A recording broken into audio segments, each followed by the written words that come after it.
बिस्मिल्लाहिर्रहमानिर्रहीम, अस्सलाम वालेकुम। आप देख रहे हैं प्रोग्राम न्यूज़ फीड। मैं हूं मुर्तज़ा डार। प्रोग्राम में आज बात करेंगे मुल्क की सियासी सूरत हाल के हवाले से। ये जानने की कोशिश करेंगे कि हमारे सियासी मामलात किस जानिब बढ़ते हुए दिखाई दे रहे हैं। वफाकी हुकूमत फॉर्म हो जाने के बाद पंजाब की नई लीडरशिप जो है हमज़ा शहबाज के पास आ चुकी है। हमज़ा शहबाज ने अभी तक ओहदे का हल्फ नहीं उठाया, इसके लिए वो अदालत का रुख करना चाहते हैं, जबकि इसके साथ साथ गवर्नरशिप के मामलात भी जो है वो कुछ गड़बड़ होते दिखाई दे रहे हैं। नई हुकूमत, इत्तेहादी हुकूमत को आपस में कौन से कंसर्न्स हैं, इसके हवाले से भी बातचीत करेंगे। पाकिस्तान मुस्लिम लीग काफ के साथ होने वाले पंजाब असम्बली के सेशन में जो सलूक किया गया है बकौल पाकिस्तान मुस्लिम लीग काफ के, उसका भी आज के प्रोग्राम में जिक्र करेंगे। मुस्लिम लीग नून के साथ जो कुछ हुआ, जो उनका कहना है, उसको भी मौजूद बहस लाएंगे। और पाकिस्तान तहरीक इंसाफ के साथ जो कुछ हुआ और जो उनका कहना है, उसको भी आज के प्रोग्राम में हम डिस्कस करेंगे। इन सारे मामलात में हमारे आइनी मामलात किस जानिब बढ़ रहे हैं और इन तमाम सूरत हाल पर आइन क्या कहता है, उसको भी हम कुछ जानने की कोशिश करेंगे। गुफ्तगू का बाकायदा आगाज़ करते हैं। प्रोग्राम में मुझे ज्वाइन कर रहे हैं सेनेटर फनानुल साहब, पाकिस्तान मुस्लिम लीग नून के सीनियर रहनुमा है। मियाँ इमरान मसूद साहब, पाकिस्तान मुस्लिम लीग काफ के सीनियर रहनुमा है। और अशतर औसाफ साहब हमें ज्वाइन कर रहे हैं, साबिक अटॉर्नी जनरल ऑफ पाकिस्तान है। बहुत शुक्रिया आप तीनों मेहमानों का हमें प्रोग्राम में ज्वाइन करने के लिए। गुफ्तगू का आगाज़ सबसे पहले मियाँ इमरान मसूद साहब, सर मैं आपसे करना चाहूँगा, चूँकि अभी रिसेंट हैपनिंग्स में जो बड़ी हैपनिंग हुई है वो पंजाब असम्बली का इजलास है। पंजाब असम्बली के इजलास में जो कुछ हुआ वो हम सब ने देखा, पूरे पाकिस्तान ने देखा, बल्कि इंटरनेशनल मीडिया में भी उसको रिपोर्ट किया गया। मैं आपसे जानना ये चाहता हूँ कि being an active part of Pakistan Muslim League काफ, अब आप लोगों की क्या स्ट्रैटेजी है? आप लोगों अदालतों का तो रुख करना चाहते हैं, लेकिन जो कुछ हुआ मैं चाहता हूँ ज़रा उसको एनालाइज़ कीजिए और फिर बताइए कि अदालतों से आपकी क्या एक्सपेक्टेशन है, क्योंकि लोगों का कहना ही है कि आप लोगों ने आइन शिकनी भी की है। How would you respond to एक मियाँ साहब? शिकनी हमने तो नहीं की है, किसी किस्म की भी हमने प्रोसीजर और कॉन्स्टिट्यूशन की खिलाफ वर्जी हमने बिल्कुल नहीं की पंजाब में जो चीफ मिनिस्टर के इलेक्शन के हवाले से। अब देखिए, मैं गैलरी में मौजूद था और मैंने सारा वो वाकया 11:30 से लेके शाम तक सारा मैंने देखा है। हम्म। अब जिस तरीके से हाउस में मैं बहुत बारी मेंबर रहा हूँ पंजाब असम्बली का, और मैं यहाँ के रूल्स और प्रोसीजर्स को बड़ा अच्छा जानता भी हूँ और उसकी पाबंदी भी हमने की। अब यहाँ पर जो है वो पुलिस का जो वो कमांडोज को अंदर बुला के और जिस तरीके से धावा बोला गया और मारपीट शुरू हो गई और जिस तरीके से रूल्स को हम्म। बुलडोज किया गया। अगर डिप्टी स्पीकर अगर ये समझते थे कि हाउस का जो है वो डिसिप्लिन सही नहीं है और मार कुटाई होनी है, हम्म। तो उस इजलास को वो आगे कर देते, नंबर वन। हम्म। और आपको याद होगा जब पहले दिन भी जब चीफ मिनिस्टर का इलेक्शन हुआ था तो यही प्रिजाइड कर रहे थे डिप्टी स्पीकर जो थे मजारी साहब। जी। और इन्होंने जब पहले दिन, मैं ये पिछले इजलास की बात नहीं कर रहा, उससे पहले दिन जब इजलास हुआ बुलाया गया तो उधर भी झड़प हुई। तो इन्हीं इन्हीं डिप्टी स्पीकर ने इजलास को जो है वो मुलतवी कर दिया और ये कहा कि अब वो 6 अप्रैल को जो है उसको करेंगे, हम्म। क्योंकि हाउस में डिसिप्लिन नहीं था। हम्म। अब देखिए, वहाँ पे जो मारपीट हुई है और जो औरतों के साथ और जो ऑनरेबल मेंबर्स, अब ऑनरेबल मेंबर्स कहते हुए भी अब बड़ी शर्म सी आ रही है। हम्म। कोई ऑनर नहीं रहा उस हाउस के अंदर, और इतनी वहाँ पे लड़ाई झगड़ा हुआ, इतना गाली गलौज हुआ। और इसको जो पुलिस को जो है वो बुलाया गया, चीफ सेक्रेटरी साहब वहाँ पर आ गए, आईजी पंजाब आ गए, कमांडर्स को ये हुक्म दिया गया कि आप जाएं, मारें और जाके मारपीट करें। अच्छा मियां और साहब, इस चीज़ इवेंचुअली में फिर क्या आपने देखा। सदाकत है? आप क्या रिस्पॉन्ड करेंगे कि एक बड़ा स्ट्रॉन्ग एलिगेशन है आपके खिलाफ, वो ये है कि आप लोगों को नज़र आ रहा था कि आपके पास जो रिक्वायर्ड नंबर है वो नहीं है, जो इत्तेहादी अपोजिशन है वो रिक्वायर्ड नंबर से ख़ास से ज़्यादा नंबर जो है वो लेने की पोजीशन में थी और उसने नंबर लिया और उसने वो दिखाया भी। आप लोग अपनी फेस सेविंग के लिए ये सारा कुछ कर रहे थे, ऐसे मनाजिर, ऐसी फुटेजेस भी नज़र आई जिसके अंदर जिसको हम कहते हैं हल्ला शेरी देना, वो भी दी जा रही थी, वो भी की जा रही थी, आउटसाइडर्स को वेलकम भी किया जा रहा था। How would you respond to this allegation? देखिए, नंबर्स नंबर्स की तो इलेक्शन तो हुआ ही नहीं हाउस में। ये जो कुछ भी हुआ है हमारी नज़र में ये अनलॉफुल प्रोसीजर है और इसकी कोई सैंक्टिटी नहीं है, इसकी कोई वैलिडिटी नहीं है। अगर आप सेक्रेटरी असम्बली की रिपोर्ट देखें, पढ़ें, जो मैंने सुना है, जो उन्होंने गवर्नर पंजाब को लिखी है, उसमें हर चीज़ जो है वो बता दी गई है। यही वजह है कि गवर्नर पंजाब जो है वो हलफ नहीं ले रहे और अभी वो भी सोच विचार कर रहे हैं कि अब होना क्या है। हम्म। तो ये जो फैसले जो हैं, अच्छा फिर डिप्टी स्पीकर साहब ने ऊपर विजिटर गैलरी में जाके वहां पे मेगाफोन पकड़ के हम्म। तलावत नात और फिर गिनती करवाई और जितने बंदे उनके साथ गैलरी में खड़े थे उनको भी काउंट में शामिल कर लिया। तो मैं नहीं समझता कि ऐसे इलेक्शन की कोई ऑथेंटिसिटी होगी या कोई क्रेडिबिलिटी होगी। हम्म। बात सारी क्रेडिबिलिटी की है। अब वन वे ट्रैफिक चली, उन्होंने अपना कर लिया, मारा पीटा, और आपने देखा चौधरी परवेज के ऊपर अटैक हुआ। वो इकबाल, वो जो मीडिया के असेंबली के हैं, उनको मैं खुद देख रहा था, उनको मारा पीटा और पुश किया गया, ड्रैग किया गया, और पता नहीं क्या कुछ किया गया वहां पे, ठीक। और यही वजह है ठीक। कि वो जख्मी हो गए परवेज भाई जो है। ठीक है, और आप एक मेरे साथ रहिए। मंसूबे के मैं तहत जो कुछ वहाँ पे हुआ और फिर जो परवेज़ लाई साहब की तबीयत है उस हवाले से भी आपसे मैं जानता हूँ। आप मेरे साथ रहे। मैं अफनान साहब की तरफ जाना चाहता हूँ, लेकिन मैं चाहता हूँ कि पहले हमारे पास ज़रा लीगल पॉइंट ऑफ व्यू आ जाए और फिर ये सारा कलेक्टिवली अफनान साहब से हम पूछें कि जी नून लीग क्या कर रही है। सो अशतर औसाफ साहब, सर ये फरमाइएगा कि जो कुछ भी हो रहा है और जिस किस्म की भी हैपनिंग्स हो रही हैं, वो फेडरल गवर्नमेंट हो या वो प्रोविंशियल गवर्नमेंट हो, हमें हर मोड़ पे हर डेवलपमेंट में ये लगता है कि आइन का जो है वो अपना कोई रास्ता बनाना पड़ेगा। हमने ये देखा जो कुछ हुआ उसमें पंजाब असम्बली उसमें सुप्रीम कोर्ट या हाई कोर्ट किसी की जानिब से सो मोटो भी नहीं लिया गया और जो सूरत हाल रही वो पूरी दुनिया ने देखी। आपको लगता है कि कुछ अदालतें जो हैं वो एक स्टेप पीछे रह रही हैं सारी सूरत हाल में, या वो एक स्टेप खुद डेलिबरेटली पीछे रहना चाहती हैं, या यही है जो उनको करना चाहिए? I mean someone has to take the charge. How would you respond to it Ashtar साहब? देखिए, पॉलिटिकल एक्टिविटी का जहाँ तक ताल्लुक है उसमें अदालतें कोई किसी किस्म का इंटरफेरेंस नहीं करती, वहाँ पे वो रिस्ट्रेंट शो करती हैं। जो हो रहा है वो काबिल मजम्मत भी है और काबिल अफसोस भी। ऐसा नहीं होना चाहिए था। सियासत में हमें जो सीखा, जो हमें सिखाया गया, जो हमने देखा, वो है टॉलरेंस की बात, वो है रवा रवी की बात, वो है एक दूसरे के साथ जो है शाइस्तगी के साथ पेश आना। लेकिन मैं देख रहा हूँ कि पिछले कुछ महीनों से ट्रेंड में बहुत तब्दीली आ गई है। असल में ये तब्दीली जो है, इसका जो बीज बोया गया वो कंटेनर की सियासत से था। सो मोटो का तो उस वक्त होगा ना जब कोई इस तरह की सिचुएशन हो जहाँ पे कोई आईनी पेचीदगी है। यहाँ तो हठधर्मी की बात जब हो जाए तो हठधर्मी का तो कोई इलाज नहीं है।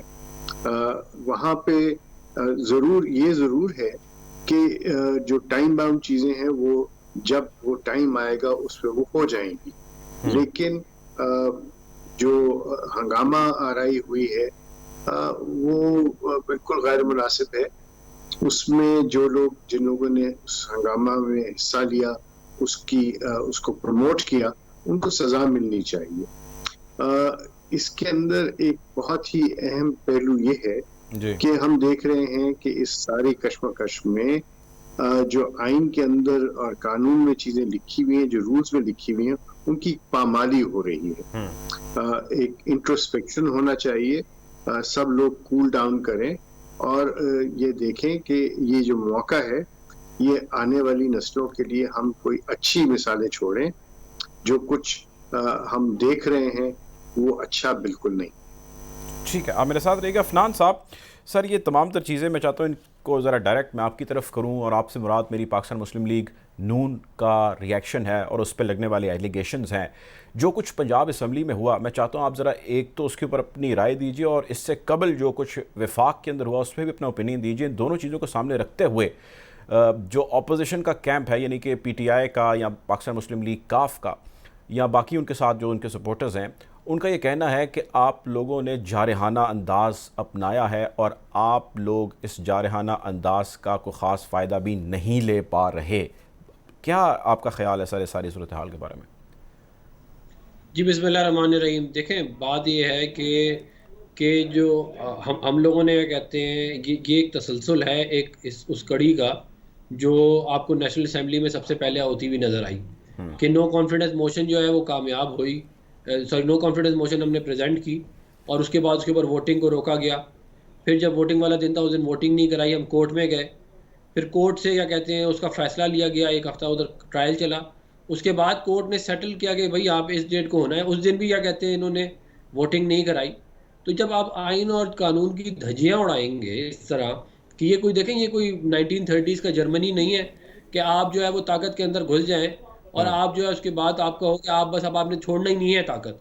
ताकत एक दफ़ा आपके हाथ में आ गई है, अब आपके हाथ से जा नहीं सकती है कहते हैं।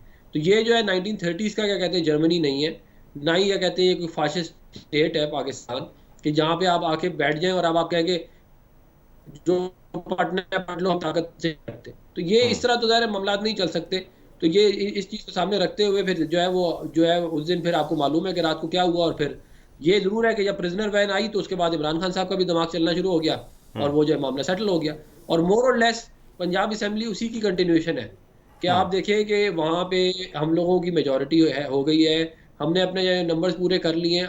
आप नंबर या तो अपने पूरे करें, आपसे अगर नंबर पूरे नहीं हो रहा है तो फिर आप जो इसके बाद नंबर ज़्यादा है उसका वज़ीर आला होगा। आप ये तो नहीं कर सकते कि आप कहेंगे अपने आप बंदे ले आए। सारे पाकिस्तान ने देखा कि कौन अपने बंदे ला के असेंबली में घुसा रहा था। सारे पाकिस्तान ने वो पायोडीन हाथ पे लगा हुआ देखा, कहा गया कि जी हाथ टूट गया, अगले दिन हाथ बिल्कुल ठीक था। तो ये तमाम मामला जो है वो सब ने देखे कहते हैं। और उसके बाद जो है वो जो है वो मामला जो है वो जैसे भी चला वो चला है कहते हैं। और ये बड़ा अफसोस की बात है कि पंजाब असेंबली पाकिस्तान की सबसे बड़ी असेंबली है और उसके अंदर जो है आप जो है वो मतलब कि जो है वो इस तरह का क्या कहते हैं तमाशा लगाया गया और वो मतलब उसकी वजह से पूरी दुनिया में पाकिस्तान की जगह सही हुई।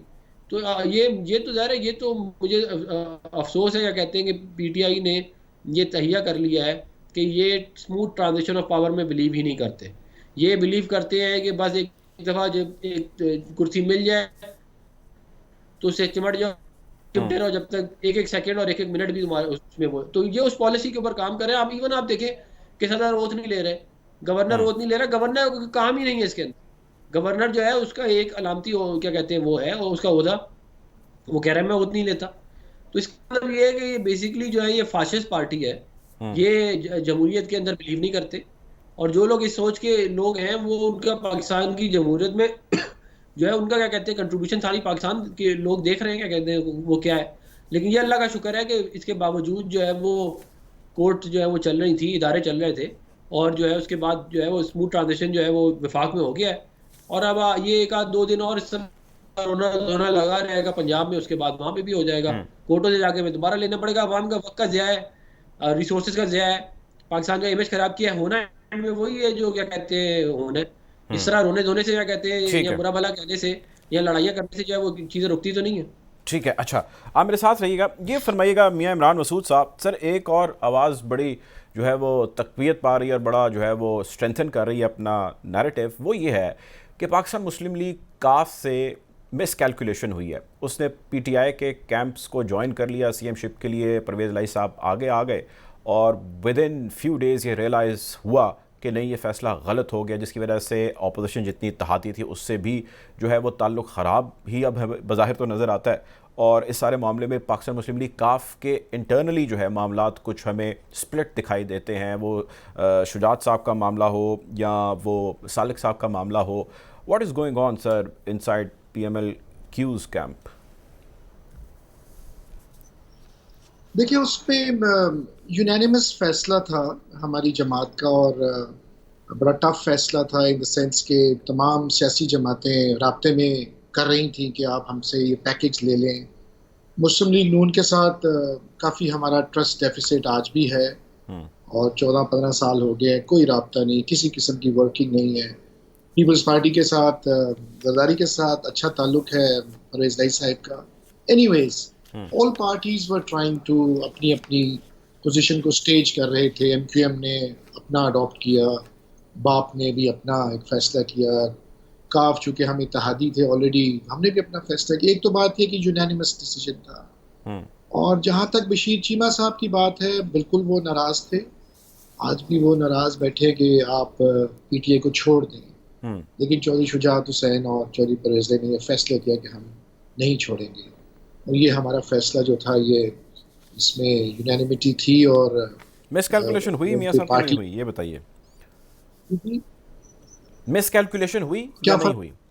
मिसकैलकुलेशन देखिए कैलकुलेशन क्या, ये तो टाइम बताएगा। और हिस्ट्री में कुछ ऐसे फैसले होते हैं जिसके डिविडेंड्स जो हैं वो बाद में मिलते हैं, और तारीख बताती है कि ये फैसला दुरुस्त था कि नहीं था। अ, बहुत शोर था लोटाक्रेसी का, आज भी शोर है। कई लोग छोड़ के चले गए पीटीआई को, और पैसों की भी बात हुई, और बहुत ज़्यादा इस पे लोटाक्रेसी पे बात की गई, और बहुत कुछ हुआ। तो हम भी नोटा नहीं बनना चाहते थे, और हमने इसको बड़ा कैलकुलेट करके ये फैसला हमने किया है। इसमें कोई मिस कैलकुलेशन नहीं है। आप जिनको ये देख रहे हैं, ये पीडीएम के जो एक छोटे से वक्फे के लिए एक मैरिज ऑफ कन्वीनियंस है, और आपस में इन्होंने इकट्ठे हो गए हैं, ये this will not stay long. It's not going to be easy right for them के इकट्ठे हो जाए। सबके नजरियात डिफरेंट हैं।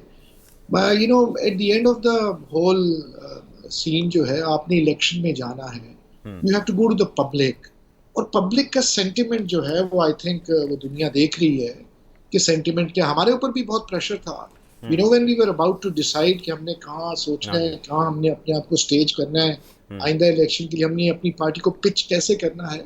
तो हमारी पब्लिक जो नाराज थी पहले महंगाई के हवाले से कि जी ये पीटीआई ने तो बड़ी महंगाई कर दी, फिर उसी पब्लिक ने ये भी कहा कि पीटीआई को बिल्कुल नहीं छोड़ना आप लोगों ने। ये पब्लिक सेंटिमेंट था, और आज भी ये पब्लिक सेंटिमेंट जो है ये बढ़ता जा रहा है। Can you imagine the kind of public response जो मिल रहा है, और जो नैरेटिव जो बिल्ड हो गया है, और जो नैरेटिव बिल्ड किया है पीटीआई ने। पीटीआई तो नंबर लेगी सबसे। तो सर आप उनके साथ फिर एहतजाज में शिरकत कर रहे हैं बाज़ाब्ता तौर पे? क्या एहतजाज में नहीं जाना चाहिए पीएमएलक्यू को जो पीटीआई कर रही है सड़कों पे? अभी तो हम इलेक्शन में हैं, अभी तो हम कोर्ट का दरवाजा खटखटाएंगे कि ये लीगैलिटी जो हुई है इसको आप किसी तरीके पे लगाएं इसको। सुप्रीम कोर्ट में भी सो मोटो उन्होंने लिया, नेशनल उसके बाद डिसाइड करेंगे आप जाना चाहिए नहीं पॉसिबिलिटीज हैं कि एहतजाज में जा सकते हैं आप? बिल्कुल, हम ऑब्वियसली वी विल, हम अपना कुछ ना कुछ हमें करना पड़ेगा, और हम करेंगे और करते भी आए हैं हम।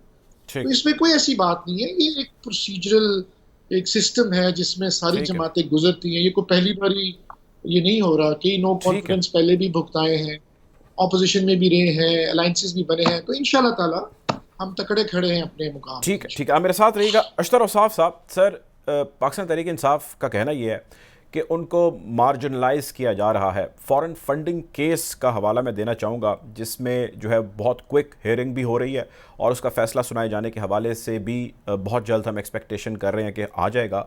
और वो चीफ़ इलेक्शन कमिश्नर के ख़िलाफ़ प्लान किए हुए हैं prime minister, former prime minister साहब, कि वो एप्लीकेशन देंगे और ये कहेंगे कि बाकी भी जो जमातें जिनके केसेस फॉरेन फंडिंग के खुले हैं उन सबको इसी के साथ जो है सुना जाए और उनके ऊपर भी फैसला दिया जाए। आपको लगता है कि जब बाकी जमातों के केसेस खुले हैं उनके ऊपर कार्रवाई नहीं हो रही है, डिलेड हो रही है, और पीटीआई के ख़िलाफ़ बहुत तेज़ जो है वो मैकेनिज़्म बना दिया गया या कर दिया गया है, there is something happening in between, या ये गलत है तासुर? ये तासुर बिल्कुल गलत है, और ये जानबूझ के इस तरह का तासुर फैलाया जा रहा है। ये केस लगभग 7 बरस हो गए हैं इसको पेंडिंग चले आए हुए, और इसके अंदर डायरेक्टरी टैक्टिक्स बहुत इस्तेमाल हुए हैं। आपको शायद इल्म नहीं है कि ये जो 30 दिन का डे टू डे हेयरिंग की बात है, ये असद उमर साहब जो पीटीआई के सेक्रेटरी जनरल हैं, इनकी पिटिशन थी जो इस्लामाबाद हाई कोर्ट में उन्होंने दायर की।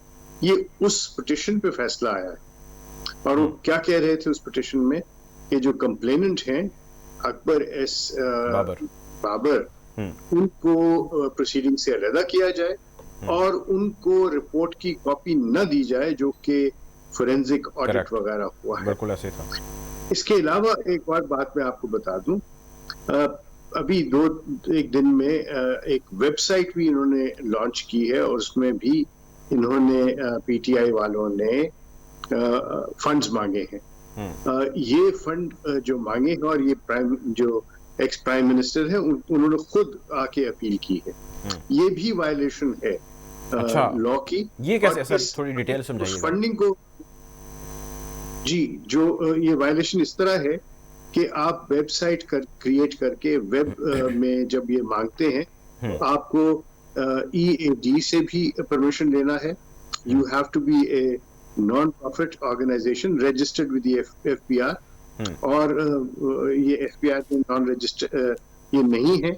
और ये जो डोनेशंस बाहर से आएंगी या अंदरूनी मुल्क भी आएंगी, इसके लिए पहले आपको इजाजत लेना पड़ती। तो ये फंडिंग भी जो है ये भी नाजायज और गलत है, और सिर्फ अगर इसी को पकड़ लिया जाए तो उससे भी ये डिस्क्वालीफाई हो जाते हैं। ये फॉरेन फंडिंग का केस, और इसके अलावा एक और बहुत ही बड़ा इशू सामने आने वाला है, और वो इशू पहले आया था लेकिन उसको दबाया गया, और वो है एक अबराज नाम की एक कंपनी है जिसने फंडिंग की है PTI की, और वो जो पैसे हैं तो अबराज की तरफ से PTI की फंडिंग में आए हैं, वो ये गालिबन वही है जो नकवी साहब इसको लीड कर रहे हैं, गेस जी नकवी साहब हैं जो इसको लीड कर रहे हैं, ये वही है ना? उनकी जो है एक्सट्रेडिशन के मामला जो है वो हल हो चुका है, और उसके बाद जो मामला है वो इस वक्त पेंडिंग है वहां पे इंग्लैंड में। वो जो सारे कागजात जब सामने आएंगे तो उससे भी एक बहुत बड़ा आपको समझ आ रही है कि वहां से भी जो लिंक्स मिल रहे हैं वो ये है। जब आरिफ नकवी को पकड़ा गया तो सबसे पहले उन्होंने एक्स प्राइम मिनिस्टर का नाम लिया कि जी उनसे बात कर लें आप, वो मेरी जमानत देंगे। ये सारी चीजें अमेरिका के मुताल्लिक, ये सारी चीजें जो हैं ये सब कुछ एक रूस है, एक तरीका है स्मोक स्क्रीन बनाने का। कोई ऐसा नहीं है CEC के खिलाफ, CEC इनके खुद मुकर्रर करदा है, और मुश्किल ये है कि अगर इनके हक में फैसला आ जाए या मुखालफिन के खिलाफ फैसला आ जाए तो उस वक्त तो ये बहुत उसकी पजीराई करते हैं, लेकिन खुद की अकाउंटेबिलिटी के लिए ये तैयार नहीं होते। ये भी जहन में रहना चाहिए सबके कि हमारा मुल्क जो है उसमें पार्लियामेंट्री डेमोक्रेसी है। प्राइम मिनिस्टर पॉपुलर वोट से नहीं इलेक्ट होता, प्राइम मिनिस्टर इलेक्ट होता है पार्लियामेंट से भी नहीं बल्कि नेशनल असेंबली से। तो ये पॉपुलर वोट या सड़कों पे जाना जो है ये पार्लियामेंट्री डेमोक्रेसी के बिल्कुल खिलाफ है, और खासतौर पर उस वक्त जब आपके अपने लोग जिन्होंने आपको मुंतखब किया था उन्होंने आपके खिलाफ नो कॉन्फिडेंस दे दिया है, तो फिर बात रह क्या गई है? जरूर आप जाइए, अवाम के पास जाइए, लेकिन इलेक्शन के वक्त। ठीक है, एक ब्रेक का मुझे कहा जा रहा है, मैं ब्रेक पे जाता हूँ, लेकिन ब्रेक से वापस आके जो है हम जनरल इलेक्शंस की कॉल दी जा रही है, और कुछ नून लीग की सीनियर लीडरशिप भी इस हवाले से खासी डिटर्मिंड है कि इलेक्शन जल्द हो जाने चाहिए। ये मामला क्या चल पड़ा है ऑल ऑफ सडन, मैं इसकी डिटेल अफनान साहब से जानना चाहूँगा, लेकिन अभी एक ब्रेक है, ब्रेक पे जाएंगे, ब्रेक से वापस आएंगे और इस पर उनका ओपिनियन लेंगे। Take a break.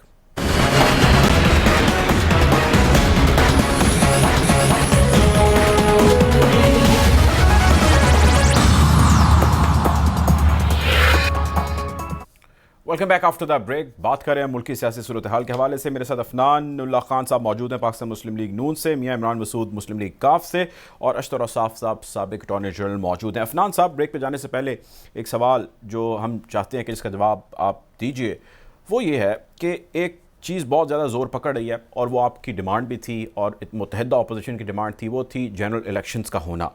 Pakistan Tehreek Insaf भी यही डिमांड कर रही है, और आज जो है वो ख्वाजा आसिफ साहब ने भी ये कहा कि इलेक्शन लाजमी होने चाहिए, अवामी मैंडेट हासिल होने की सूरत में ही जो है वो बेहतर काम किया जा सकता है। क्या चल रहा है सर? नून लीग के कैंप सब चाह रहे हैं, सीनियर लीडरशिप को चाह रही है कि इलेक्शंस जल्द से जल्द हो जाए, व्हाट इज़ गोइंग ऑन?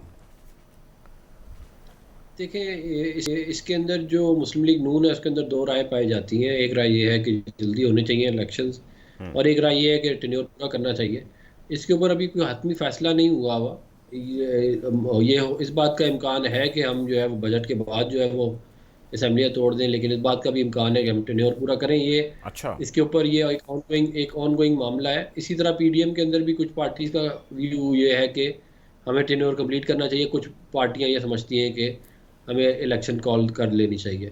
लेकिन इन एनी वे इलेक्शंस जो है अगर आप बहुत भी लेटेस्ट भी करना चाहेंगे तो वो अक्टूबर से पहले नहीं हो सकते, क्योंकि अगर फ़र्ज़ करें जुलाई में असेंबलियाँ टूटती भी हैं बजट के बाद तो 3 महीने केयर टेकर सेटअप आएगा, और फिर उसके बाद इलेक्शन होंगे, क्योंकि 7 महीने तो इलेक्शन कमीशन ने खुद कह दिया सुप्रीम कोर्ट में कि उसको चाहिए ये डिलिमिटेशन करने के और बाकी सारे काम करने के लिए। तो अब ये सिचुएशन इस तरह है, अब इसको जो है वो it's an on going thing. तो इसमें डिफरेंट लोगों के डिफरेंट पॉइंट ऑफ व्यू हैं, लेकिन इस पे भी फाइनल जो है आपकी वो क्या राय है कुछ सर? हफ्ते या आपको क्या लगता है क्या होना चाहिए? देखिए, मेरा ज़्यादा तौर पे ख्याल ये है कि अब जो है वो अगर हम डिलीवर कर सकते हैं इन दिस 1.5 years, और हम आवाम को क्या कहते हैं क्लियर जो है वो इम्प्रूवमेंट नज़र आती है उनकी लाइफ के अंदर, तो फिर तो हमें कंटिन्यू करना चाहिए till the end of the tenure. लेकिन अगर हमें ये लगता है कि जो है वो इसके अंदर मेजर इम्प्रूवमेंट नहीं आ सकती क्योंकि टाइम इतना नहीं है, तो फिर अर्ली इलेक्शन कॉल करना चाहिए। अर्ली इलेक्शन होना चाहिए। मैं मियाँ इमरान मसूद आप से जानना चाहूँगा, मियाँ साहब ये फरमाइएगा कि अर्ली इलेक्शंस जिस तरह जिक्र कर रहे हैं कि एक स्प्लिट ओपिनियन है, आपको क्या लगता है कि आप देख रहे हैं कि 1.5 साल का टेन्योर कंप्लीट कर पाएंगे और अर्ली इलेक्शन जो है वो नहीं होंगे, ये टर्म पूरी होगी? What is your take on the early elections? देखिए, पीडीएम तो ये चाहती थी कि इलेक्शन हो जाए फ़ौरन। ये तमाम पार्टीज़ का एक ही मौक़िफ़ था इस पे। अब ये है कि प्राइम मिनिस्टर जो इमरान खान साहब थे, उन्होंने इस्तीफ़ा दिया और उन्होंने कहा कि भाई मैं तो जा रहा हूँ, लेट्स गो फॉर इलेक्शंस। अब दोनों तरफ़ैन ये चाहते हैं कि इलेक्शन हो जाए, लेकिन अब मियाँ मोहम्मद शहबाज प्राइम मिनिस्टर बन गए हैं, अभी वज़ारतें बांटी जा रही हैं। मेरा ख्याल जो है, जो मैं ये सुन रहा हूँ और जिस तरीके से आप भी सुनते रहते हैं, हमें ये अब नज़र आ रहा है कि इन्होंने 2-3 चीज़ों पर लेजिस्लेशन करनी है। ईवीएम को ये सबोटाज करेंगे, उसके बाद इलेक्टोरल रिफॉर्म्स करेंगे, फिर शायद ये लोग नैब को जो है ये डिसॉल्व कर दें थ्रू लेजिस्लेशन, और फिर अपने केसेस को ये दुरुस्त करेंगे। तो अब ये चीज़ जो है ना, ये आम डिस्कस हो रही है, पूरे मार्केट में इस वक्त जो है डिस्कस हो रहा है ये सारा। और उसके बाद ये है कि they want to go into election somewhere in October के करीब। इलेक्शन कमीशन ने भी कहा कि हमने अभी डिलिमिटेशन करनी है, तो अक्टूबर 1 आ रही है डेट। लेकिन मैं ये देख रहा हूँ कि जो अपना पीटीआई जो है वो अभी गेन कर रही है, अपना मोमेंटम गेन कर रही है। वो लोग तो इलेक्शन में चले गए हैं पीटीआई वाले, और उन्होंने सोच लिया, उनकी तो इलेक्शन कैंपेन शुरू हो गई हुई है। और जिस तरीके से रिस्पांस मिल रहा है, मेरा नहीं ख्याल कि पीएमएलएन या पीडीएम ये जल्दी इलेक्शन करवाए। They would be very much scared कि अभी देखें ना, हंगू में आपने देखा ये जो बाई इलेक्शन था, चले बाई इलेक्शन इतना बड़ा बैरोमीटर नहीं होता, ना इंडिकेटर होता है, लेकिन ये अब इनको सोचना पड़ेगा।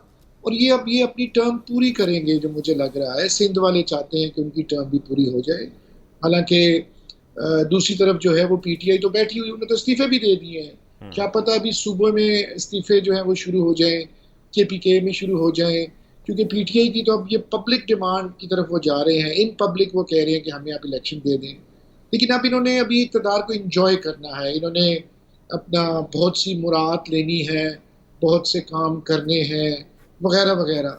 तो अभी I think PDM and the current government is going to be lot of pressure, और ये सारा प्रेशर जो अभी शिफ्ट हो गया है इन पे।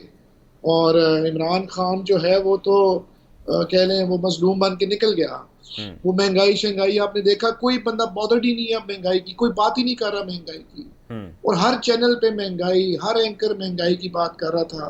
महंगाई तो अब पीछे चली गई है, that is the story of the past. लेकिन जो ही ये हुकूमत आई है, डॉलर आप देखें नीचे भी आया, पता नहीं अब ये बिजली का क्या होना है, डीजल का क्या होना है, पेट्रोल का क्या होना है। तो things are going to be very difficult for PDM. अगर आप मुझसे एनालिसिस पूछते हैं, अगर मैं बिल्कुल अनबाइस्ड आपको एक चीज़ बताऊं, तो ये प्रेशर में आ जाएगी ये गवर्नमेंट जो है।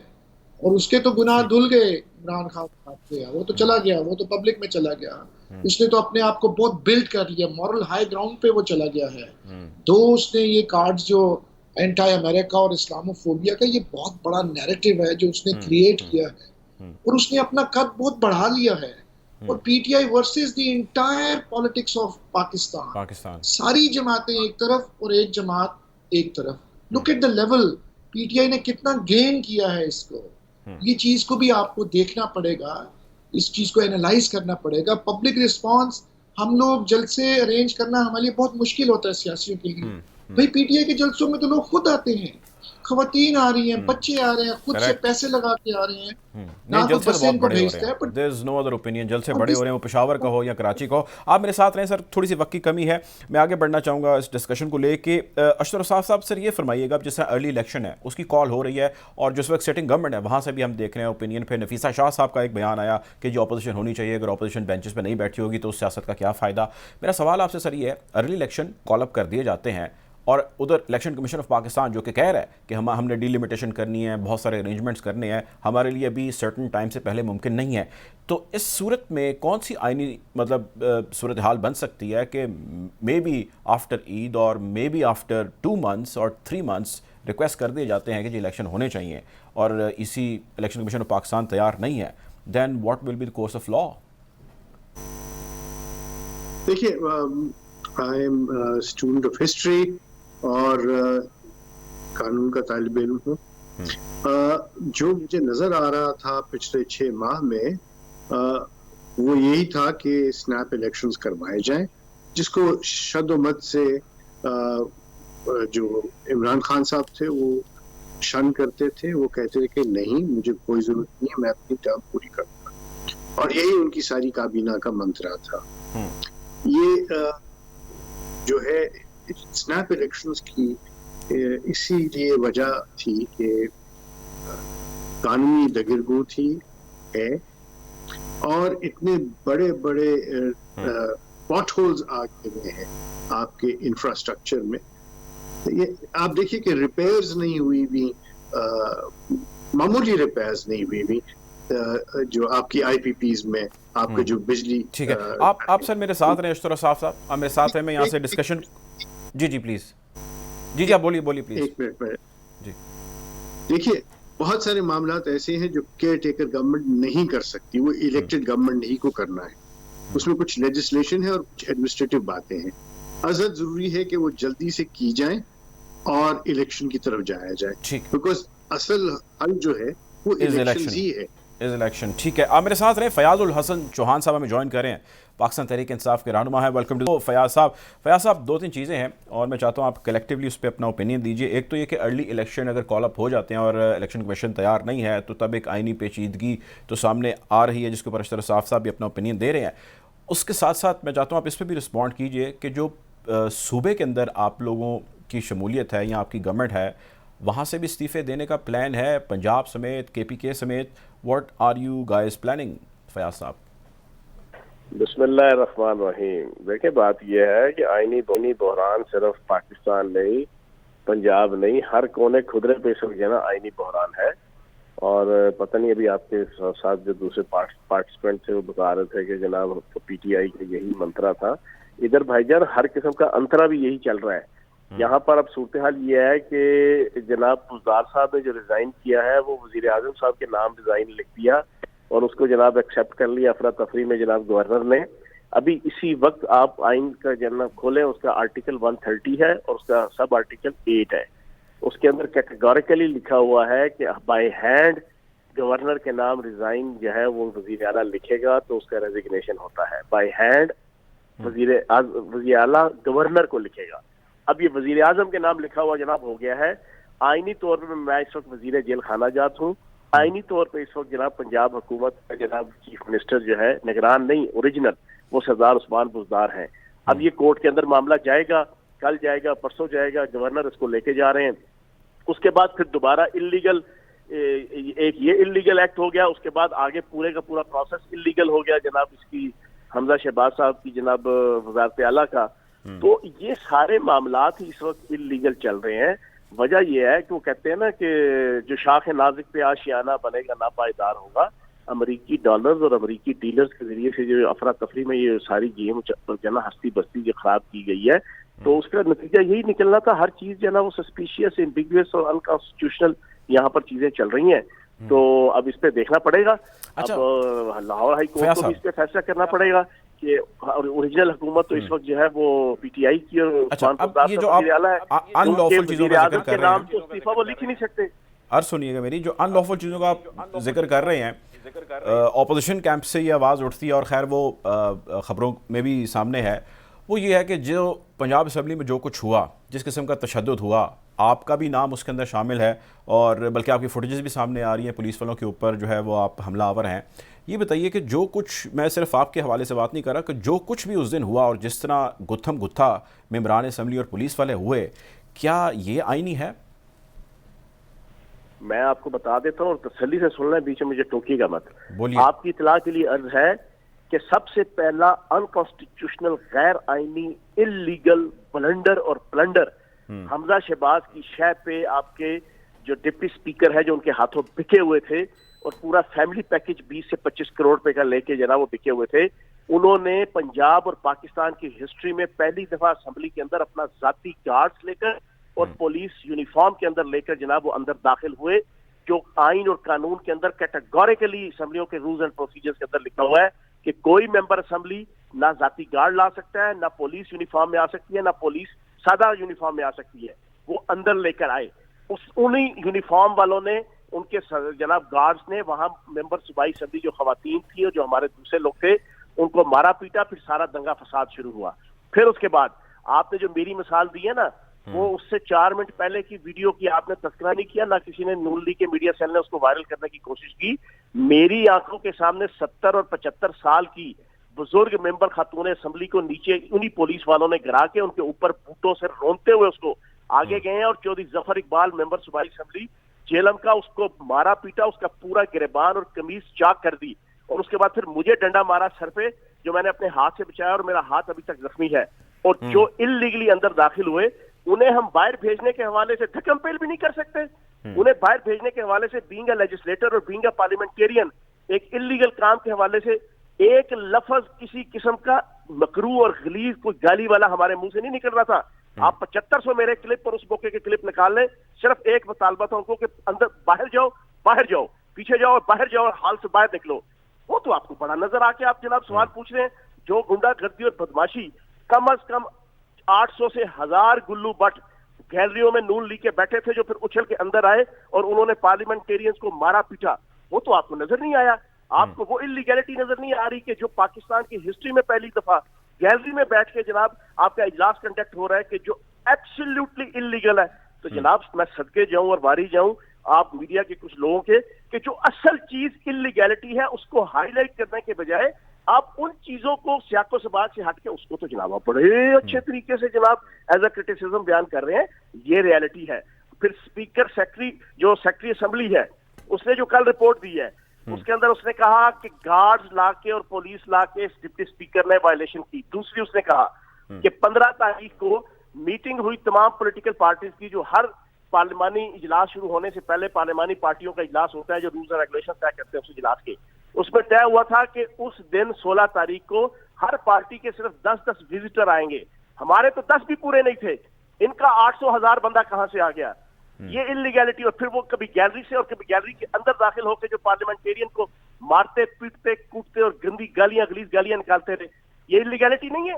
जनाबे वाला हम अंदर मौजूद थे। आपकी 70 साल माँ या बहन को जब नीचे गिरा के उसको रोंदेगा, आप उसको क्या कहेंगे? आप बताओ मुर्तजा डार, आप बताओ मुझे। अच्छा ये बताएं सर कि जो कुछ भी हुआ इस सब के बाद अब आप क्या प्लान करते हैं? जिस तरह आप कह रहे हैं, बल्कि मैंने उस दिन आपका बयान भी सुना था कि जो गैलरी के अंदर से टोटल इलीगल है, अनकॉन्स्टिट्यूशनल है। हुकूमत एप्लीकेशन पुटअप करेंगे, आप एप्लीकेशन पुटअप करेंगे अदालत में? आप बिल्कुल अदालत में जा रहे हैं मामला, अब ये अदालत में जाएगा, लाहौर हाई कोर्ट इसके ऊपर फैसला करेगी। अगर तो वैसे ही करेगी जैसा पहले किया, वो तो हो ही नहीं सकता। आइन के अंदर अभी मेरा प्रोग्राम वक्फा ले लें, आइन की बुक खोल लें, दोबारा मुझे ले लें और दुनिया के पाकिस्तानी किसी कॉन्स्टिट्यूशन के माहिर को ले लें। अगर ये चीज मैं गलत कर रहा हूं तो जो चोर की सजा वो मेरी सजा। आइन का आर्टिकल 130 उसका सब आर्टिकल 8 है कि वजीर आला रिजाइन अपने हाथ से लिख के गवर्नर के नाम भेजेगा। लिखा हुआ है, हाथ से लिखना और गवर्नर के नाम, वो वजीर आजम के नाम भेजा हुआ जनाब, उसके ऊपर जनाब सारा कुछ हुआ है। ये सारा अभी सारा पंजाब हुकूमत हमारी है, मैं वजीर जेल खानाजात हूँ आइनी तौर पर। ठीक है। अच्छा ये बताइएगा, मेरे साथ हैं अफनान साहब, ये बताइएगा कि जिस तरह फयाज हुसैन चौहान साहब भी फरमा रहे हैं कि जो कुछ भी असम्बली के अंदर हुआ और जिस किस्म के हमने मनाजर देखे और पुलिस लाई गई और तशद्दुद किया गया और ब्रूटली टॉर्चर किया गया, ये सब नून लीग की ईमा और उसकी शय पर हुआ है। अगर कल अदालत इस हवाले से इस्तफसार करती है तो क्या आपका मौक़िफ़ होगा? इसकी जो है वो वीडियोस मौजूद है कि कौन वहाँ पे क्या कर रहा था, किसने जो है वो बंदों को अमली के अंदर दाखिल किया, इसकी भी वीडियो मौजूद है।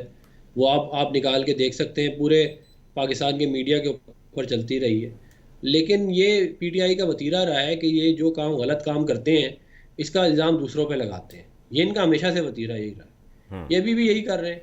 भाई आपका वज़ीर आला ने आपके वज़ीर आज़म को या गवर्नर को इस्तीफ़ा दिया, उसमें PMLN का बंदा था जिसने क्या कहते हैं साजिश की थी, उसके बाद आपके ही बंदे ने उसको एक्सेप्ट कर लिया, उसके बाद आपने जो है वो आपका बंदा ख़त्म हो गया, आपने इलेक्शन कॉल करवा दी, उसके बाद अब आपको याद आ गया एकदम से कि नहीं वो जो इस्तीफ़ा था वो ठीक नहीं था, मैं अभी भी वज़ीर हूँ। इस तरह की कोई एमको की जन्नत में अगर कोई रहना चाहे तो हम क्या कर सकते हैं, आप मुझे खुद बताएं।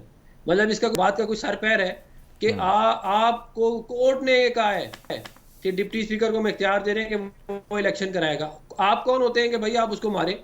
आप कौन होते हैं कि आप उसको रोकें? जब आपने उसको मारा, उसको रोका, तो तब पुलिस आई है और उसने आके वहाँ पे इलेक्शन कराए, वो हम जीत गए।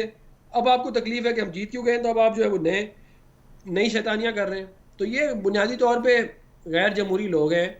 ये जो है 25 जुलाई 2018 का इलेक्शन अनफॉर्चुनेटली अगर इस मुल्क की तारीख में रिग ना होता तो आज ये दिन ना हमें देखना पड़ता। तो ये जो है अब इनका ज़ाहिर है, ये अब जब जाएंगे तो जाते जाते ये जितना गन डाल सकते हैं ये डालेंगे। तो ये अनफॉर्चुनेट है मगर ये रियलिटी है। क्या कहते हैं? ठीक है, बहुत शुक्रिया जी, बहुत शुक्रिया। हमारे पास वक्त की कमी का कुछ सामना है। हमारे साथ थे सेनेटर अफनानुल्लाह खान साहब पाकिस्तान मुस्लिम लीग नून से, फयाजुल हसन चौहान साहब पाकिस्तान तहरीक इंसाफ से हमें ज्वाइन किए हुए थे, मियां इमरान मसूद ने पाकिस्तान मुस्लिम लीग काफ से ज्वाइन किया, और अशतर असाफ साहब एक्सपर्ट ऑन लॉ। अब चारों मेहमानों का बहुत शुक्रिया प्रोग्राम में ज्वाइन करने के लिए। वक्त खत्म हो जाता है, इंशाल्लाह जल्द मुलाकात होगी। अपना ख्याल रखें, अल्लाह हाफिज़।